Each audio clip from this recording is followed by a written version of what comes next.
విజయవాడ ప్రజల కష్టాలను చూసి గుండె తరుక్కుపోతుంది. చిన్నపిల్లలు, మహిళలు, వృద్ధులు ఈ వరదల బారిన పడి ఎంత నరకం అనుభవిస్తున్నారో వారి మాటలు వింటుంటేనే మనకు అర్థమవుతుంది. కనీసం చిన్నపిల్లలకి పాలు అందటం లేదు, రోజుల తడబడి తాగేదానికి నీళ్లు అందటం లేదు. ఈరోజు ఎంతమంది వరదల్లో కొట్టుకుపోయారో అర్థం కాని పరిస్థితుల్లో అందరూ కూడా బాధపడుతూ ఏడుస్తూ ఉన్నారు. నిజంగా ప్రజలు ఇన్ని కష్టాలు పడటానికి, ఇంతమంది ప్రాణాలు పోవటానికి ఈ రాష్ట్ర ప్రభుత్వం కారణం కాదని నేను అడుగుతున్నాను. ముఖ్యంగా మంత్రుల విహారయాత్రలు, హాలిడేస్ ఎంజాయ్ చేయడంలో ఉన్న చిత్తశుద్ధి రాష్ట్ర ప్రజల మీద లేదు అని నేను గట్టిగా చెప్పగలను. ఇదేదో నేను విమర్శించడానికి చెప్పటం లేదు. 28వ తేదీనే 30వ తేదీలో వర్షాలు రాబోతున్నాయని చెప్పి వాతావరణం సమాచారం ఇవ్వటం జరిగింది ప్రభుత్వానికి. అయినా కూడా ముఖ్యమంత్రి గాని, మంత్రులు గాని ఎటువంటి సమీక్షలు చేయకుండా, ప్రజల్ని అప్రమత్తం చేయకుండా నిర్లక్ష్యం వహించడం వల్లే ఈరోజు ఇన్ని లక్షల మంది వరద నీళ్లలో మునిగిపోయారు. ఇంతమంది ప్రాణాలు పోగొట్టుకున్నారు. ఎంతమంది తిండి లేక, కరెంటు లేక, తాగునీళ్లు లేక, పసిబిడ్డలకి పాలు లేక ఎంత అవస్థలు పడుతున్నారో మనం అందరం కూడా గమనిస్తున్నాం. చంద్రబాబు నాయుడు గారి ఇంటికి 3 కిలోమీటర్ల దూరంలోనే ఇంత పెద్ద విపత్తు జరిగినా ప్రజల్ని కాపాడలేకపోయారు అంటే ఇది రాష్ట్ర ప్రభుత్వం, రాష్ట్ర ముఖ్యమంత్రి వైఫల్యం కాదని నేను అడుగుతున్నా. ఈరోజు కరకట్టు మీదున్న అక్రమ కట్టడాలని కాపాడటం కోసమే విజయవాడని ప్రజల్ని ముంచేశారు అనటంలో నిజం లేదా అని నేను అడుగుతున్నా. గంట ముందు ప్రజలకు చెప్పినా వాళ్ళు ముంపు బారిన పడేవారు కాదు. వాళ్ళని అప్రమత్తం చేసి ఒక సేఫ్ అయిన ప్లేస్ కి పంపించున్నా ఈరోజు ఇన్ని లక్షల మంది, దాదాపుగా 3 లక్షల మందికి పైగా 4 రోజుల పాటు కరెంటు లేకుండా, తిండి లేకుండా, చిన్న బిడ్డలకి పాలు లేకుండా ఈ విధంగా నీళ్లలో మునిగి అవస్థలు పడాల్సిన అవసరం లేదు.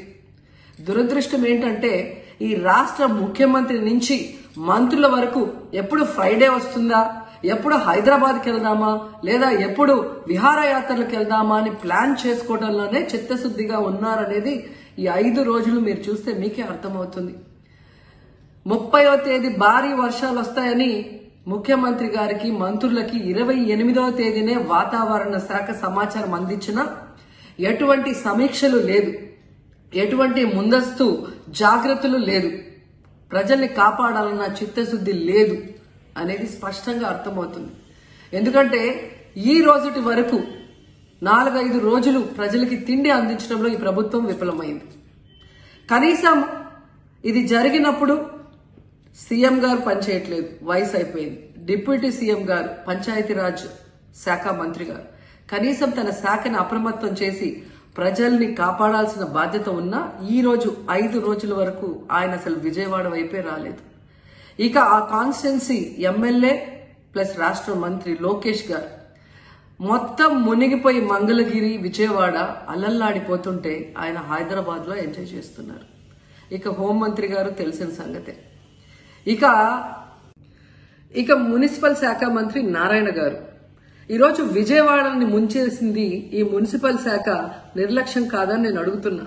ప్రజల్ని సురక్షిత ప్రాంతాలకు తరలించే విధంగా ఈ నారాయణ గారు రివ్యూ చేయకపోవటం వల్ల ఈరోజు లక్షలాది మంది నీళ్లలో మునిగిపోయారు. వాళ్ళందరూ కూడా ప్రభుత్వం ఎప్పుడు కాపాడుతుందా అని ఎదురు చూస్తున్నారు. అయినా వీళ్ళకి పట్టింపు లేదు. ఇక రామానాయుడు గారు ఇరిగేషన్ మంత్రి, కనీసం ముందస్తు రివ్యూలు లేదు. కనీసం వరదలు వచ్చి ప్రజలు మునిగిపోతుంటే బోట్లను కూడా కొనుగోలు చేసో రెంట్కి తీసుకొని ఆ ప్రజల్ని తరలించే కార్యక్రమం ఆయన కూడా చేయలేదు.